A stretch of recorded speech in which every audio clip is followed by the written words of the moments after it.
Hey, what it do, what the business is. It is another week in the books with the On Deck TV podcast show. I am Spike Lou. Man, holla at your boy Animal Brown, Animal_Brown. If you're looking for me on Instagram and Twitter. Absolutely, I am Spike Lou in them same social streets. Holla at your boy. NFL kicking off this week. Big boy college weekend. I know you got some college games in, AB. What that G on your hat for? Grambling?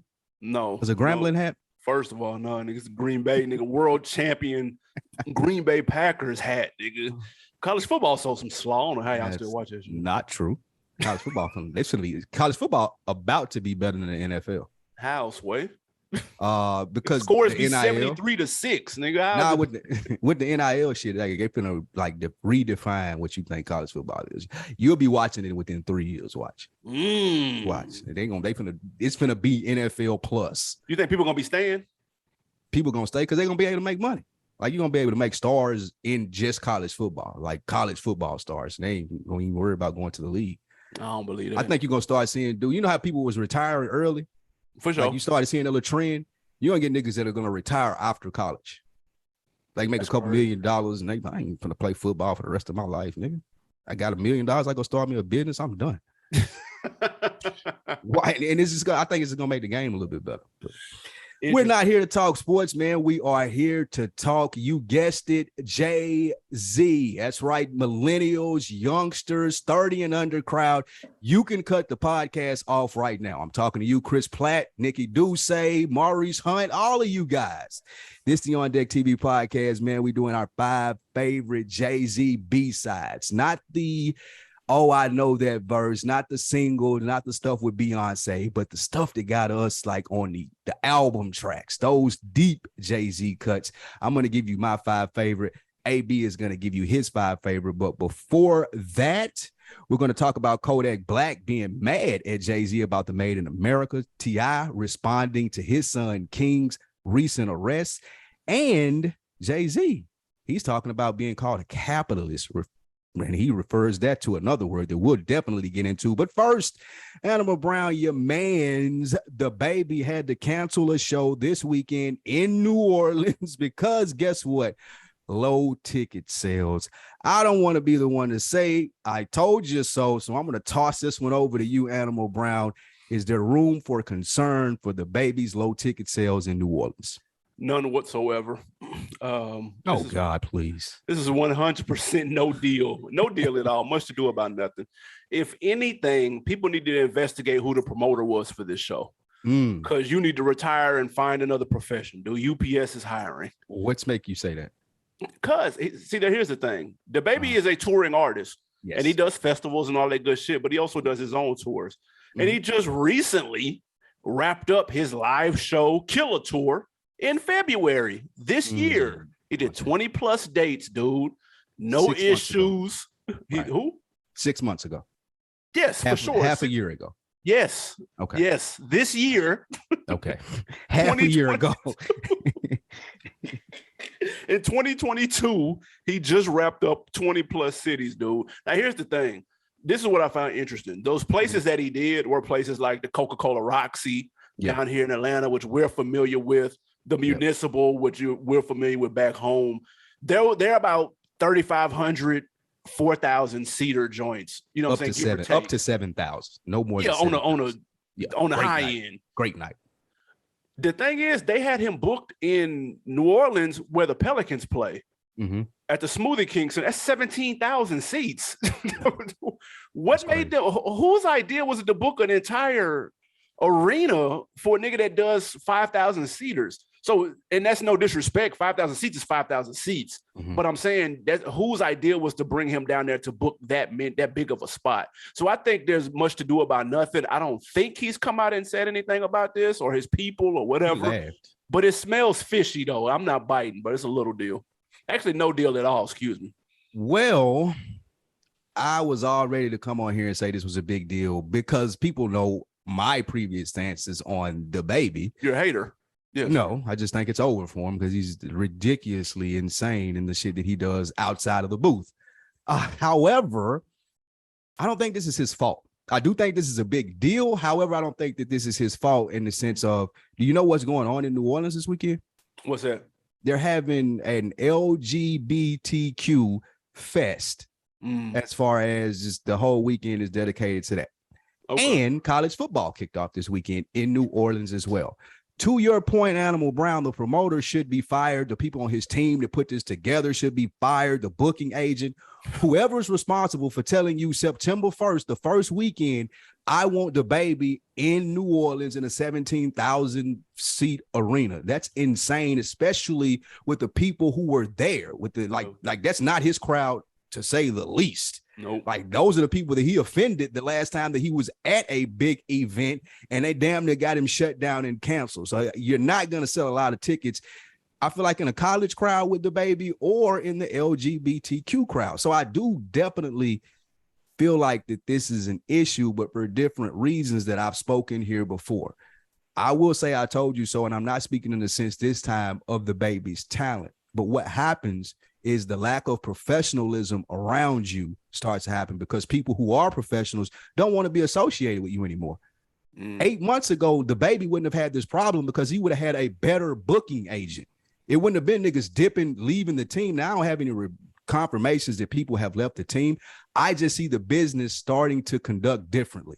And that makes me think that the people who were handling it well to get him to this position are somewhat fed up with all the bullshit that they deal with on the outside of this, because they can go deal with artists who are a lot more professional. So I feel like this is where the outside stuff starts to come into play. Will people still want to listen to him? Sure. But when you're talking from a business aspect and people who are professional and going to represent him in boardrooms and deals and making sure that that brand is as big as we've expected it to be, that shit over with. It's done deal, and you could tell. I think this is part of the thread starting to come unloose. It's over for DaBaby. I'll say it again here on the On Deck TV show. I don't believe that. I will say there's no successful artist who hasn't had some type of tribulation in some way, shape, form, or fashion, any type of bad press. No one is flawless. Stop, bro. He's killed 2 people, bro. Stop. Who? He's killed 2 people. Well, I thought it was just one. The nigga that broke in his house, didn't he kill him?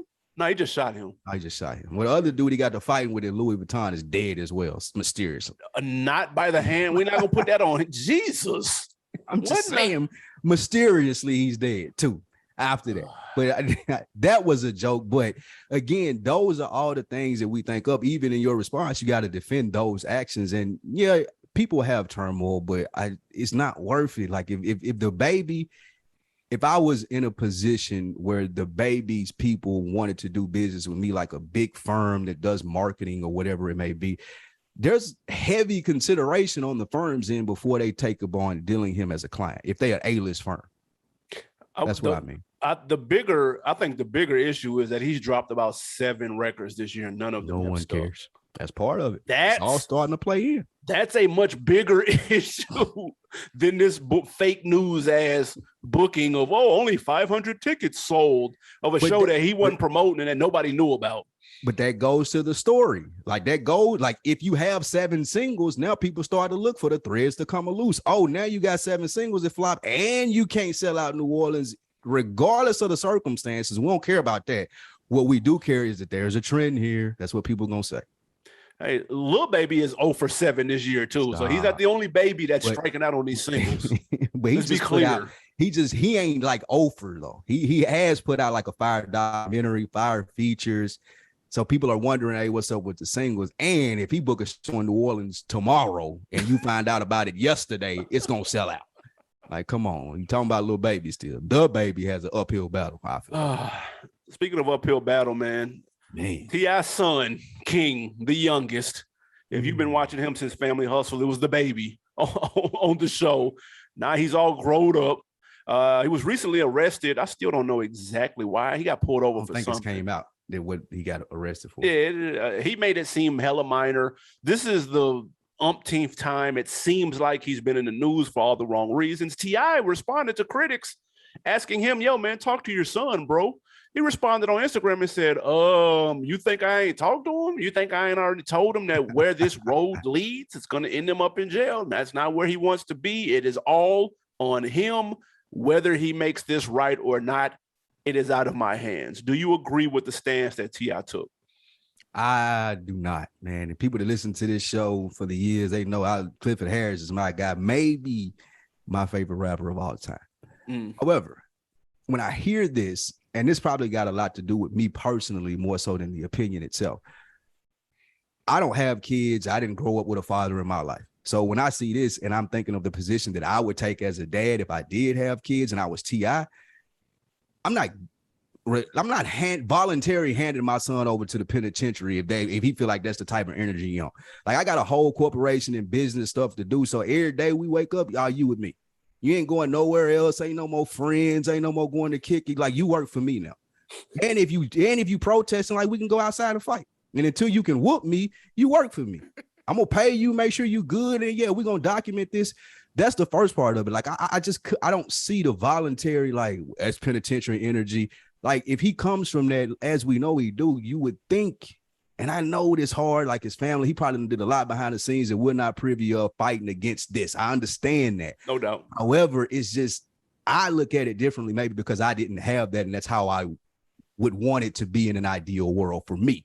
So that's how I look at it in that sense. On the other sense, like, what makes T.I. feel like I got to explain myself and my parenting to people? Like, I wouldn't have ever got online and been like, hey, yo, please stop asking me what, man, don't worry about what I'm doing with King would have been the post. Ain't no long ass soliloquy about we've been here and he got penitentiary energy. Nigga, worry about your family and kids. Don't be telling me what to do with mine. That's how I would approach it. But I do think that T.I. had an opportunity here. Black parents, sometimes I feel like they want their kids to grow up a lot sooner. And I think a lot of that has to do with our history in the country where we come from a lot less. It's going to be, especially in the past, like, you 18, the thought process is you're grown, you can go out and provide for yourself because I ain't got it to give to you anymore. Yeah. We're not necessarily in that scenario. Most of us aren't anymore. So a lot of other cultures, I think, hone theirs in until they can fly on their own, whether it's 18 or 25 or whatever it may be. You see that in a lot of other cultures, getting help from parents until they're long. So I wouldn't throw my hands up so quickly with a son that's 18 years old if I was T.I. And if I did, I definitely would make it Instagram's information. Yeah, I think, man, I got a homeboy of mine, Bird, called this about 3 or 4 years ago. Yeah, King. He said, hey, man, the young T.I. kid, he said, hey, bro, dude won't be satisfied till he get locked up. I'm talking about, he said this years ago, and I'm not saying he's the only one. I'm sure other people have peeped. They know where this road it leads to. Everybody else knows this shit, including T.I. T.I. went on to say, nigga, we've done all the punishments, the whoopings. He done got all the things as a child you can do with him. So now he gonna have to go through it and get through it. Ain't nothing me, his mama, or anybody gonna be able to say about it.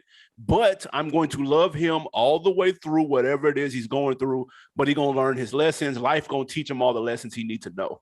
End quote. And T.I. is, honestly, there's no lie being told right there. And maybe there is some more information to it that he is going to do. He's just not telling the public. Maybe that's just his little bullshit statement that people put out, usually through press releases and through PR statements and shit. This is just his way of doing that. This is his way of saying, I see what y'all saying. Stop slandering my name, acting like we're not talking to our son. You think we're not doing what we're supposed to be doing. He's a public figure, so he makes public statements. It wouldn't be the first time, won't be the last. So I get it. That's kind of the heavy as the head type situation, bro. You got the fame and the fortune. It kind of comes with the everybody and their mom in your comments telling you how to parent.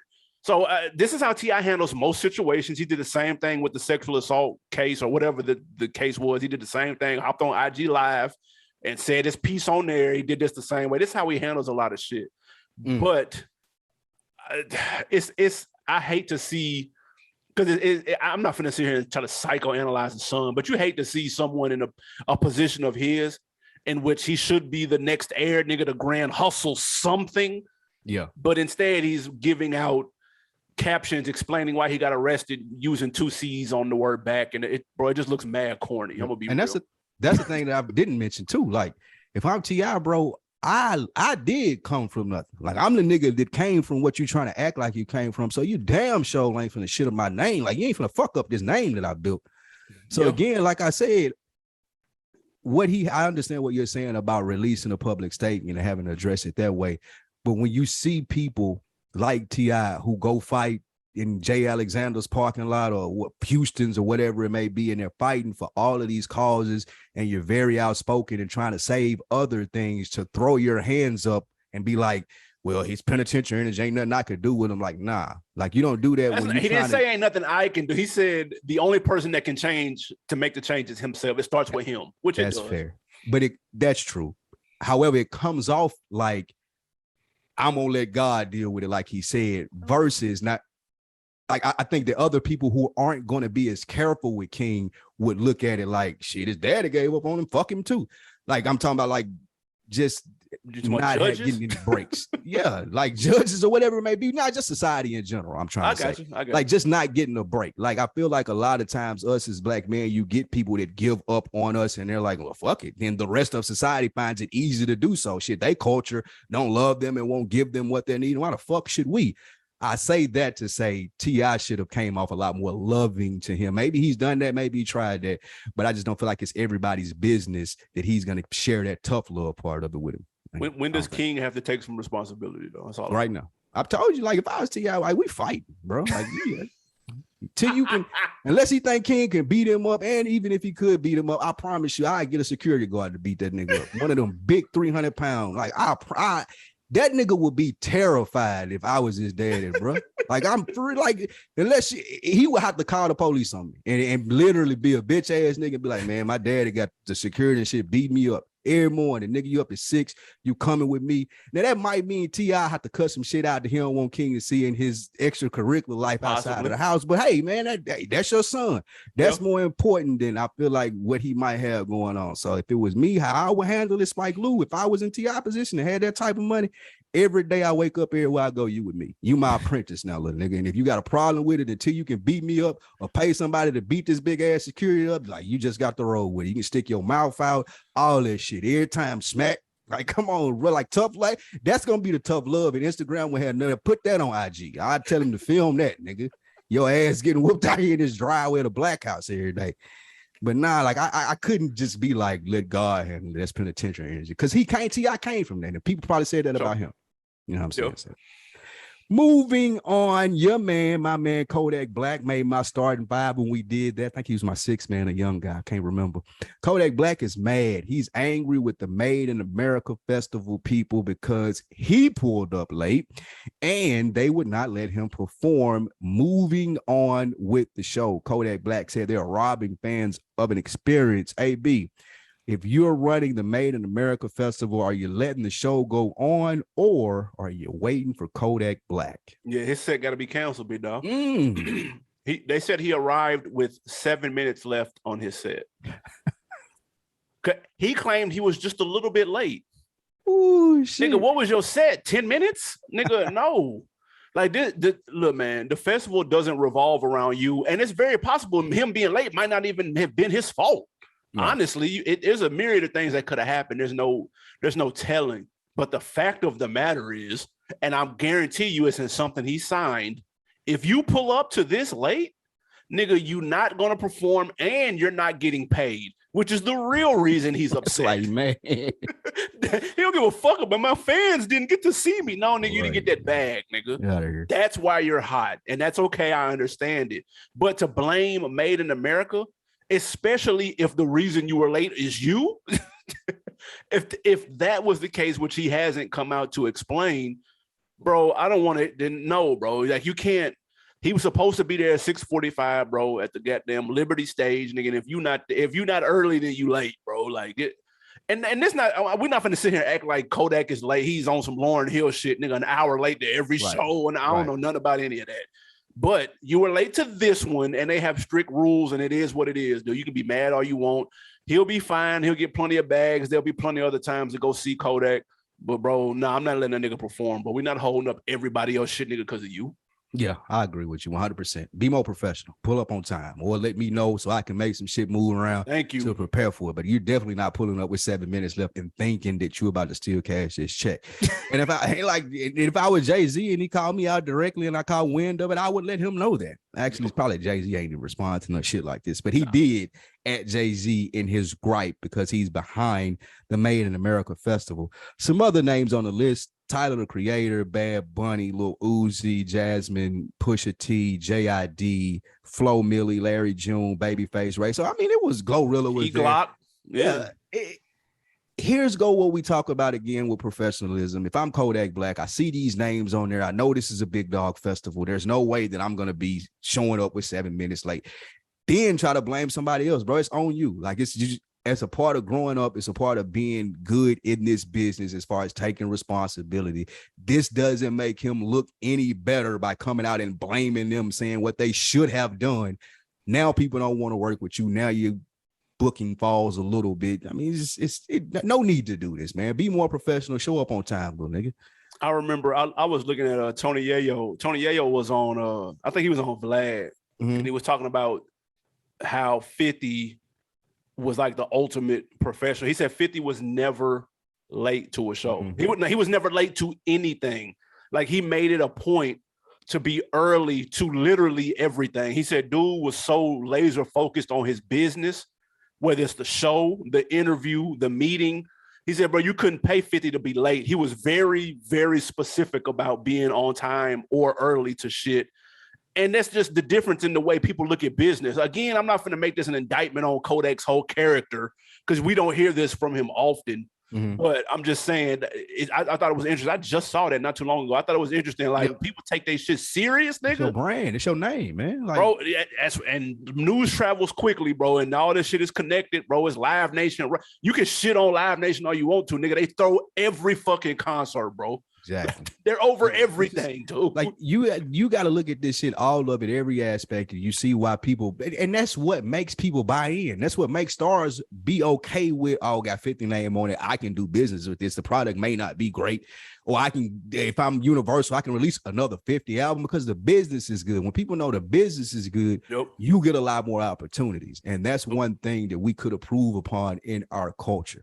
Like there was when we were talking about leading into this next topic with capitalistic stuff, just professionalism goes a long way as far as opportunities. People notice that shit, bro. And it makes people respect you too, though. They respect because you respect their time. You carrying yourself like you are a professional, like you're respecting their time. Like they don't feel like, hey, I may waste my time with this. It's if you're talking about investors or you're talking about stakeholders, you're talking about people who feel comfortable putting money behind something.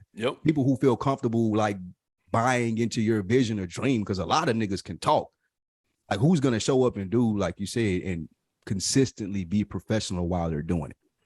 I ain't gonna lie though, them Made in America sound like the Larry June, Key Glock, Pusha T, Jasmine Sullivan, Tyler the Creator lineup. I mean, I would have posted up on that stage right there. I'm cool with that. How much you pay for those tickets? What the tickets? I don't do festivals. 95. I don't do festivals though. You ain't doing the festival, but I wouldn't mind seeing Larry June though. Next time he in the A, I'm pulling up. I would go to a Larry June show, but I'm not going to see nobody else here. Because I mean, I seen Pusha T for sure. Definitely ain't like, yeah, that's it for me. Snow Allegra, maybe. I don't believe that. Maybe. I can't believe Young Nudy on him. Not no hating way, but I just didn't know they knew about him. I didn't know that he was popping like that. I thought he was like more underground. Slaughter Gang, nigga. I ain't mad at it at all. I ain't mad at it. Go. Before we go to our favorite Jay-Z B-sides, man, Jay-Z is back in the news. He hopped on he did a rare, what was that, like a Twitter Spaces? Either Spaces. I think it was a Clubhouse, maybe. Nah, it even been It went Clubhouse. It looked like it, but it was the Twitter version. I thought it was Clubhouse. Yeah, Twitter got a version of Clubhouse. And he was on there speaking with Rob Markman and had a couple other people in there, DJ Khaled, a whole bunch of people in, nigga, everybody but me. I wasn't in that motherfucker. Hot about that too. Yeah, I'm hot. But the clips are up, man. Jay-Z had kind of touched on the criticisms of people calling him a capitalist, and he compared it to, well, he said that it's used more as has a negative connotation the same way that people use the N-word. My question is that a fair or a foul, quote unquote, comparison? I think it's a fair comparison. I think since the word nigga has such a knee-jerk reaction that you hear that and you're like, what? Immediately you think that. But then if you give it more thought, like I'm sure Jay has before he came out and said this, I'm sure that wasn't on a whim. Just people trying to use words to divert you from an overall goal is what he meant. And I'm assuming when he's saying they had this whole retired nigga and this and that, can you use it? Can you not use it? Like, it's taken away from the conversation of trying to like do better. Like the word don't mean shit versus actually getting out here and putting the action in. And when you're talking about being a capitalist, people try to use that against Hove as to he's leaving people behind, as to somebody is not eating because he is eating. And all he's saying is those are tricks. All of us can eat. I'm going to tell you how to do it. And if you're listening or paying attention, I'm laying it out here for you. So I think he's alluding to that more so than saying the capitalist is as impactful or as a nigga, like call it nigga or whatnot, but still in the same term of that's a go word. Like you hear somebody call you a capitalist, you automatically think, oh my God, that's wrong. Yeah. Similar to the connotation of nigga before we turned that around. So I assume that he's turning the capitalist word around and being able to use that to make and uplift our community with investings and things of that nature with financial literacy. Yeah, kind of cold word, man. You know how people was like, when people say thug, what they really mean, you know, I mean, you know how that go. The full quote was all these lies that America told us our whole life. And then we start getting it and they try to lock us out of it. They started inventing words like capitalist. We've been called niggers and monkeys and shit. I don't care what words y'all come up with. Y'all got to come with stronger words. So like I said, it wasn't a quote unquote comparison, so to speak, but he did use them in the same sentence. My point is, first of all, let me look up. This is what a capitalist is. I just want to get Webster's dictionary so that we're all on the same page. A wealthy person who uses money to invest in trade and industry for profit in accordance with the principles of capitalism. Which is first of all, for anybody who doesn't know, capitalism is that's what this country is based on. This is not a socialist society. This is a capitalist society. If you own shit, then you're probably going to be doing better than someone who isn't. That's kind of how it is. And I'm all of the mind of not necessarily hating the player, but hating the game if you have something that you want to hate about it. Right. If you're like, yo, this capitalism shit is trash, I wish the society wasn't like it, man, I get it 110%. Because goddamn it, you roll down here in Atlanta, nigga, and you'll see the effects of the negative side of it, nigga, because it's tents lined up all downtown with niggas sleeping in them. So I understand completely. Right. But to point the finger at one particular person, two particular people, and use them as the scapegoat for the way that society moves, I think I'm not here for that. I always thought that was kind of lame. And then Jay has said this from the beginning. It's not as if he's hid his intentions. He said, I'm not a businessman. I'm a businessman. Like he's been saying this for a very long time. This is the game that we're in. If you take any type of classes in business, then you see what he's doing is not surprising or not off script at all for any of this shit. And so it doesn't necessarily surprise me. He reached a little bit by putting those two words in the same sentence, but I understand what he's saying. People try to use capitalist as a slur and then try to like make it seem like that's not a good thing. And so then that may steer some people away from it, which may cause them to lose in the end if they don't truly grasp and understand the situation that we're in. So I understand what he's saying. I was just glad to hear from Hove. It's rare you hear from him in an interview style thing. So I thought that little clubhouse / Twitter meeting, greet, whatever the fuck it's called, was still dope to listen to though. Yeah, absolutely. When people get old, you know, they started talking more, not giving a fuck about how people think about it. That's true. What would you say to the critic of that statement that says, well, capitalism is racist because us as a people have less to invest what we're talking about, what a capitalist is. So black people have less to do that with. So the system, like you were alluding to with the people lined up and down the street of Atlanta, as far as homeless, and they think that Jay-Z should be using his voice to shed light to that versus making more money. Yeah, like Jay said, I can't help the poor if I'm one of them. That's the verse I was looking for. I was hoping you would go there. I set it up on a tee for you. You hit it. Great job. Listen. Great job. So I get rich and give back, nigga. That's the win-win. Like that. Listen, I can't look at one person to fix the issues of a society that he didn't help create. He just said when we start to get it, they try to lock us out of it. So like, let's not try to make it seem like, man, like this ain't the way to go and this is da. They try to create infighting and it's worked very well up until this point. But bro, let's not fall for the trick, man, dude. Get to this paper. Take care of your family and close friends, and put everybody you know up on game when you learn something, so that everybody can be in the same boat, man. Don't fuck that, man. Get to this bag. I'm gonna be get to the bag, nigga, bro. I'm sorry. And I can't take it no other way.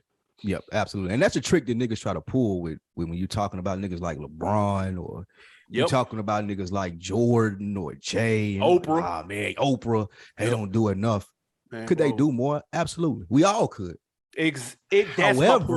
However, no, that's it. Yeah, that's it too. We all could, bro. We all could do more. With that being said, like, this nigga LeBron is building schools. Like, I can't go teaching the motherfuckers, bro.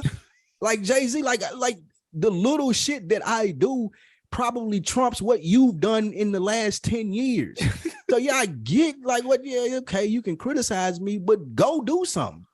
Exactly. That's all I'm saying. That's what's gonna make it better. Not calling Jay-Z a capitalist and being mad that he enjoys the perks of being successful. I'm gonna give back, but I'm gonna also enjoy the fruits of my labor, my nigga. Yeah. Like, come on. Like, people unrealistic with shit like that. Yeah, I just don't see shit like that same way. Some people see it through certain lenses, and I get it, bro. I just don't look at it that way. I like perfect. I like you said, I can't be out here. I can't be the nigga that's buying the watermelons and going to the hood and handing them out with you, bro. I'm trying to buy more watermelons for the next thing, bro. I can't be out here with you doing the labor and shit, my nigga. Like, damn. It just is what it is, man. Hey, guys, more Hove. We're still tripping off the guy did verse of the year. I'm already stamping it. Don't even worry about it. Absolutely. Got us thinking.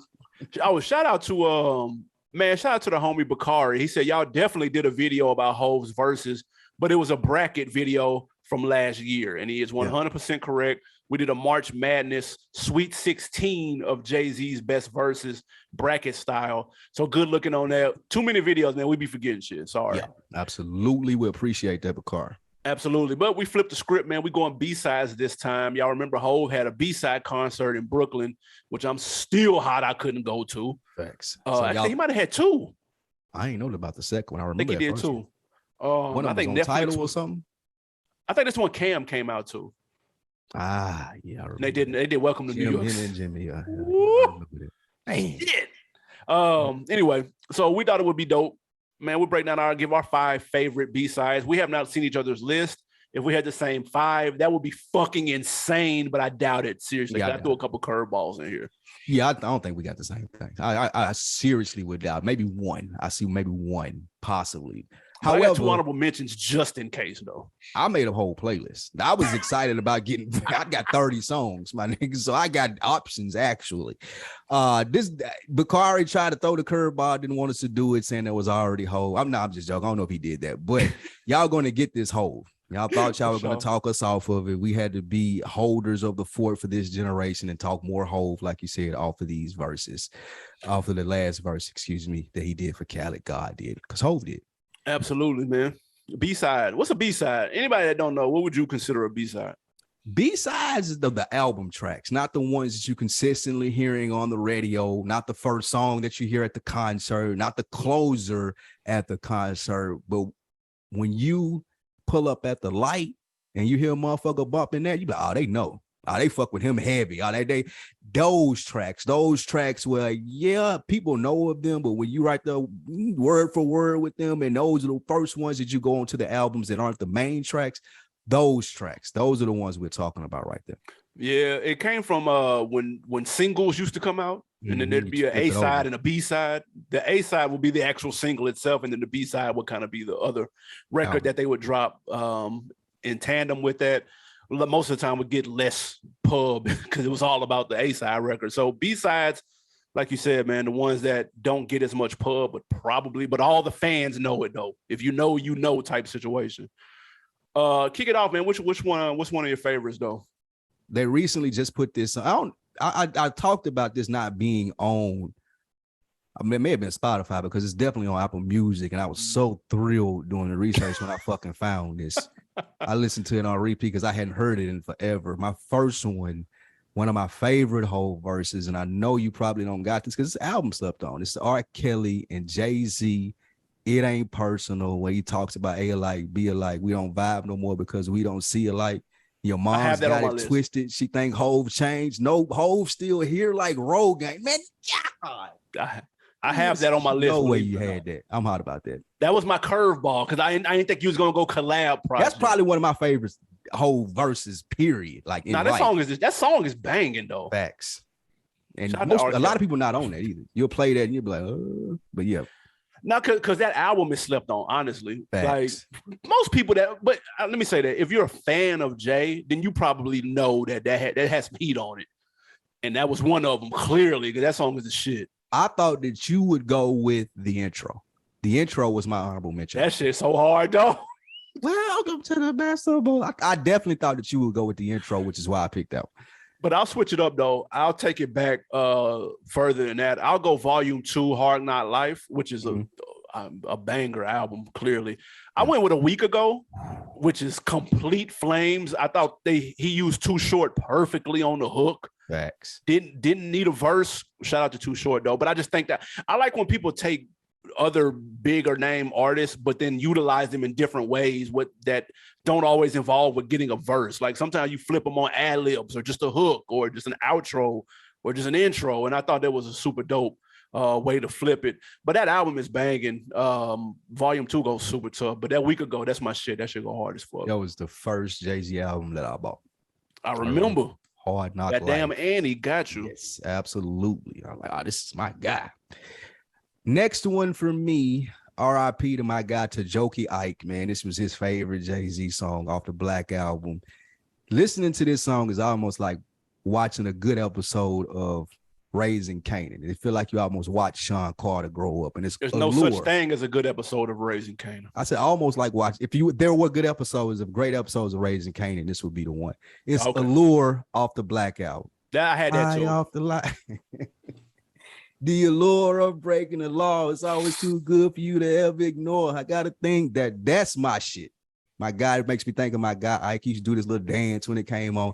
So I had to pick it for that. I can't believe that you had Allure as well. I think you're just saying that now. I swear on everything. But again, that's why I had audible mentions. Okay. But I love Allure. That song is a shit. Black Album is a classic. The dopest part when we had, shout out to Dame Dash, we had him on the show and he talked about his network. And I went on the network and watched a couple of shows. He had Klein on there, and Dame had that show where he would tell stories, and it had like the little music in the background and stuff. And Klein was telling the story of how that of how what him and Jay got into and how it led up to him getting pulled over and all that shit was fire. So shout out to that. But that song is amazing though. Do you have another one off that album? Because I didn't pick one off that album. But there is an album that I have 2 on here. Well, let me get one more off that album, since you said that one. Threats with the it's banging. Was that Steve Harvey? No, it's Cedric Entertainer. Cedric Entertainer, yeah. Excuse me. Cedric Entertainer on that Threats when he talking through that. He was ripping that. That last verse is phenomenal. That's the shit. And ironically, Black Album has Jay's worst single, which is Change Clothes. That ain't nothing. You've been standing on that for like a decade. I can't stand that song, dude. I don't know if that song is some slaw, and he ripping it and everything. That ain't worse than the single for Kingdom Come with the Dale Earnhardt shit. I ain't like that. Show Me What You Got. Yeah, that's listen. What? Man. And it ain't. I got a hot take here since we talking about that. When I was doing my research for this, that Kingdom Come is not the worst album. You know what is? That Blueprint damn 3? Samsung. Oh, Magna Carta. That Magna Carta is way down there. Like that ain't. It's bottom 3. Facts. Like that ain't 3. One you playing back. Like I was going back and listening. I'm like, man, it's some slow. It's bottom. I mean, 3. It's Hove. He's still spitting on there, but that ain't no Jay-Z album. Like that ain't top tier Jay. No, God, no. Yeah, that's the negative effects of capitalism. Facts. He went after a bag on. We definitely went for the bag on that. That was the album he sold $1 million out the gate to like Samsung or something, right? It went platinum like the first day. Yep. I got one. I'm going with a joint that's on Jay-Z's most underrated album, in my opinion. When I say Jay-Z's most underrated album, what do you think I'm thinking? Or what would you say? American Gangster. That's exactly what that is. And I'm going with Party Life. Oof. Listen, this is so fire, nigga. I can listen to the acapella American Gangster and listen to this song still go. Order this Patrizzi while talking to this Breezy. This is easily his most underrated album. It doesn't get enough credit. Line? The SB line was so filthy. Dude, the little sample, dude, it's the party life. That shit goes retarded. I really, really, really, really love that album. It doesn't get enough respect. And that's really mostly because of how stellar he got like 4 classics, dude. So it's kind of like that was again one of those things. Going back doing the research, I was like, damn, this was bang. That American Gangster was hard. Yeah, American Gangster tough. So I definitely had to pick. I almost went with another one on there. I ain't gonna say it just in case you have it, but I went with Party Life though. I got one that I'm sure you will not have. This is hilarious. For the first two. I'm sure you will not have this one because I don't even think you like the album. Yes, Kingdom Come, I feel like was one of the worst Jay-Z albums, but I feel like this song is the full circle song of the verse that made us do the episode. And that's Do You Want to Ride with John Legend. Yeah, I don't have that, but that's the shit. This is the first song that I remember. It may have been before this, but my Jay-Z fandom when I heard him talking about Emery and his homeboy being locked up, and like for me, I like the vulnerable Jay-Z. Those are the songs that I went for on the B-side. So this one, what I took from this is like, yeah, my homeboy got locked up when we were out doing our thing. I've done all of this. This is a point in time where he was retiring. I've been rapping 10 years, but I haven't forgot you, my nigga. When you get out, my nigga, it's up. And that shit that was just fire to me. But you didn't see a lot of that at that point in time in hip hop. And for him to put that old to Emery and then you double back on this Khaled verse checking in, like I done made my man a boss now. Like that's just fire to me. That's one of the parts of reason why I was talking about why that verse was so dope, because this was one of my favorite songs. And to hear the ending of that or the continuation of it is fire. It's the same way Breaking Bad looped in Better Call Saul and tied it all in together, and it was callbacks and Easter eggs. Jay do the same thing in his music. Facts. When it comes to name dropping people and tying through stories, he do the same shit. So that's the shit. Facts. That album is decent, but that song was the shit. Love that song. I got one cheat code on here. But you already cheated too because you went collab album. So I went collab album on Watch the Throne. And I went Gotta Have It. With the sample, what you need, what you need. That shit. That's the first song I heard off that album. I remember that. Dude, that shit is so banging. I wish I could get this feeling. I'm planking on a million. It made me remember when niggas was planking. Thanks. Hey, dude. Man, blacks on black. Like his verse, well, the verses are fire, but the song is the shit too. And that album is man, Watch the Throne so banging. Like that shit is stupid, but that song was the shit. It's a big sleeper on there. I missed the Watch the Throne live show. I hope they played this, and I'm gonna imagine that they did because that shit hit. If it's been a while since you listened to it, run that Gotta Have It back on Watch the Throne. That shit's stupid. That's the tour right there. Niggas ever want to break the fucking bank? The Watch the Throne tour / Jay-Z Kanye versus tour. Like that's that. I ain't even got to go on stage with this nigga. We just come out back to back playing the songs. Like I got at least that's filling up the Pelicans arena. I got $400-500 for that ticket. I ain't gonna lie to you, my nigga. We got to put that on Affirm or Afterpay or whatever we gonna do for it. Like I'm in there. Yeah, like, charge that to the game. Man, facts, nigga. $1,000 for the Jay-Z Kanye versus kind. Okay, where do we sign up at, nigga? What sign here? Okay, cool. Run it, nigga. I had another collab, but I ain't gonna do that since you said that was cheating, and I'll go in the vault. One of my other ones off Jay-Z's. After I bought that volume 2, I went back and bought volume 1. And the You Must Love Me. Again, when I go back and I'm talking about these verses and the B-sides for Jay, it's always the vulnerable Jay-Z that gets it for me. I guess that's why I lack the understanding when the newer generation, like, oh, he always talks about the same thing. That's what this episode is for. Yeah. Go listen to You Must Love Me. Those 3 verses, the one about his mom, the one about his girl he was dating in. And I just now realized this listening to it. And I don't really know if he was talking about his blood brother or just his friend, because even at the end of the verse, he said my homeboy. And throughout the verse, he was saying my brother. I always thought he met his brother, but I don't even know if Jay-Z has a brother. So maybe he was just referring to one of his friends as his brother. Probably. Yeah, that whole, like, You Must Love Me is easily probably top 5 whole songs for me, man. Like, I love that song. That's the shit. That's the shit. I got two more, and they're both on the same album. But it's a double disc. Oh, you ain't got two off Blueprint 2. The title track, Blueprint 2. Yeah. I gave you that one. I gave you. Like I was listening to that when we logged on for this. I wish it was called something different. The same way like Ether is called Ether. Like, you know what that is. It's not called nigga Nas, which would have been some slaw. This should have been called something else, so then it could be more easily identifiable. But this was the clap back at Nas that gets no respect.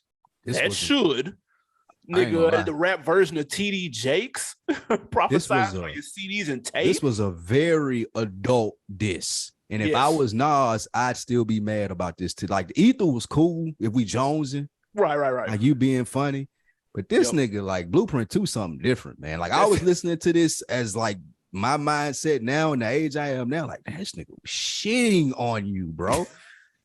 Like, you gotta stand next to this nigga on the stage, bro. Like, nah, we might not have never been cool. If that was me, he said that shit. Like, that nigga, because he wear a kufi, it don't mean that he's bright.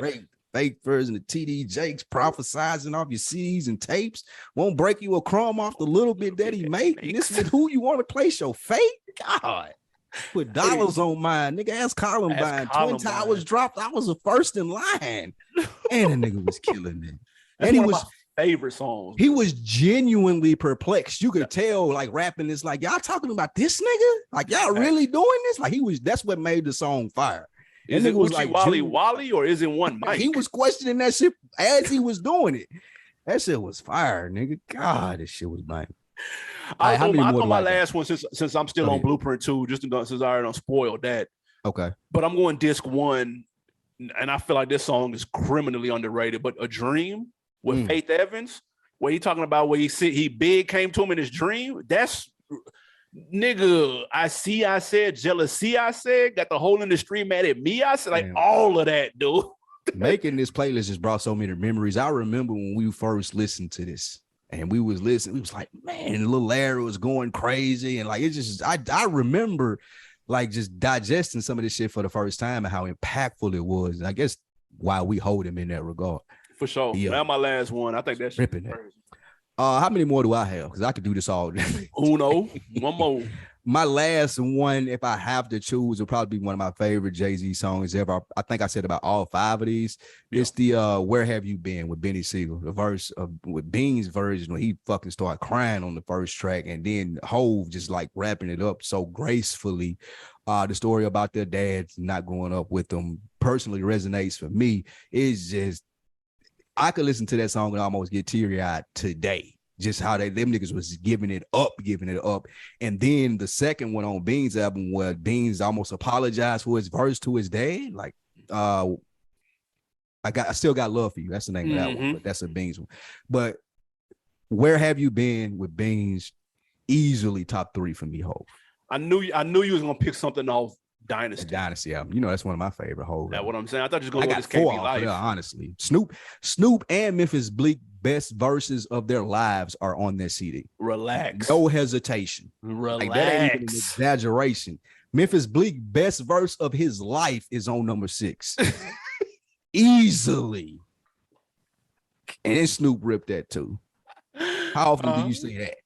Dynasty tough. Dynasty gets pushed down just because of how great a lot of other shit is, but it's tough though. Tough. Man, y'all let us know what some of y'all favorite Hov B-sides. I'm still sick. I couldn't go to either one of them concerts. And I'm also sick that Netflix reportedly filmed the last one and we still ain't got that. Like, what? I don't understand what's going on. What's the hold up? I don't get it. Probably got a big boy ticket on that. Yeah, Kanye wanted however much he wanted for that documentary. Imagine what Hov wanted for his B-sides. Netflix only got 2 years left, so he need to hurry up and get what he can. Come on with that. If you follow me on Apple Music, I am Spike Lou. I did drop my favorite. Like I said, I got 30 tracks on there. Just dropped my favorite Hov B-side song. So go check that out. Hov being able to do 2 B-side concerts and they both sell out. That's nuts. The GOAT. Like, no singles? Niggas play with whole name that are young, and it's just nuts to me. It's really, really nuts to me. But that is a whole B-sides. Like you said, AB, man, y'all let us know what your favorite B-side tracks are from the whole album. Leave the comments on the YouTube page or wherever you contact the On Deck TV show. We're finna get into some wins and losses before we get out of here. First one, Rich Homie Quan. He's launching a new independent music venture with your man Troy Carter, Lil Wayne's former manager, called Troy Carter's Music Group. Win or a loss, AB? That's a win because listen, Rich Homie Quan seen Young Thug get locked up and went straight to the yo. It was like, man, let me get my style back. I'm finna hop back out here too. I thought you was finna say because he was trying to avoid like getting locked up and say that nigga ain't outside. I digress. I don't know that. Listen, he went right back in the booth, dude. He seen an opening and he took advantage of it. And I ain't mad at him. Shout out to Rich Homie Quan. You think he can do it? Like I was gonna say it was an L for Troy Carter for like that's where you going. Like you Lil Wayne manager and you got Rich Homie Quan. Was he Lil Wayne? Man, I thought Lil Wayne manager he was famous from. I thought that's what he was famous from. Ain't that the dude? Nah, Lil Wayne manager was Cortez Bryant. Where do we know this dude from then? I have no idea. I thought this dude was famous for some reason. It said it in the article. I can't remember now. However, an independent chance on Rich Homie Quan in 2022 is nuts and an L for me. Win or a loss after getting an Emmy for his Super Bowl performance, Eminem is just Tony? A Tony away from EGOT status. And if you're familiar with EGOT, John Legend has one. It's an Emmy, a Grammy, an Oscar, and a Tony. Yeah. Win or a loss for M for being on this list almost. Man, it's a W. It's a loss for me because I didn't know a Super Bowl performance could win an Emmy. That's number one. I had no idea. It's on TV. Yeah, but it's never happened before. So I was like, oh, shit, I didn't know that. Take hip-hop to do it. Yes, nigga. Dre did. Hove did. Let's go. That's a W though, man. That's a big accomplishment, man. Shout out to Jennifer Hudson. She just got that EGOT status too, though. Facts. This may be an L because now we have to worry about how Eminem is gonna get a Tony. And I think force it too. You know it. That's gonna be nasty. I do not know. I thought ain't it a play? I think a Tony is a play or something. So I'm scared of the Eminem play. Maybe they put 12 Mile on Broadway or 8 Mile on Broadway. They could do like a stand play. That'll be fine. That'll be hard, dog. That'll be hard. That'll be fine. Get game in there. Do it. Last W or L before we get out of here. That new 2K is on the way out. Your man J. Cole got a cover fresh out of Africa with the hooping, and he's right on the cover of 2K. Is this a W and L? It's an L. The cover's an L. What? Look, because it says Dreamer Edition, and there's nothing different about the edition than the cover. What kind of shit is that, dude? But it's a W. He's in the game in the little My Career. He's actually in that motherfucker in the My Career joint, and that part looked dope. But getting the cover was some slaw. Number one. Like I said, you see his Pumas, nigga. It's 80% his Pumas, bro. Like, fuck out of here. Those are trash. Can you play with J. Cole on there? That'd be fun if you could play with him. He got dog. Like nigga had guarding LeBron or something. His 3-point rating is higher than Russell Westbrook's in the game. I'd be ready to fight if I was Westbrook. Y'all got me fucked. He got 5 on J. Cole and everything. Hey, I'm pulling up. Y'all got me fucked up if I'm Westbrook. I promise you. Y'all got me all the way fucked up. All right, AB, get us out of here with the On Deck of the Week and put on. Shout out to YouTube, man. We on here. The comments going crazy. Shout out to Hendrix Loco. Said AB might be right about Dr. Dre. That beat and song was hot trash. Thank you. I hate to say it. Dre's a legend, first ballot Hall of Fame, all of that good shit. However, his sound might be done in 2022. Let's be clear, guys. And shout out to Icewater Willie, man. He said, I'm glad y'all ninjas is on YouTube consistently. Nigga, it's up. I can't miss an episode now. Shout out to Icewater Willie. You are 100% correct. We are here, goddammit. I ain't gonna lie, Icewater Willie, you're a little late. We've been here for a while. Come clean for a minute. That's my guy too. Don't try to come for us like we ain't been on YouTube, bro. We've been on YouTube for a stretch.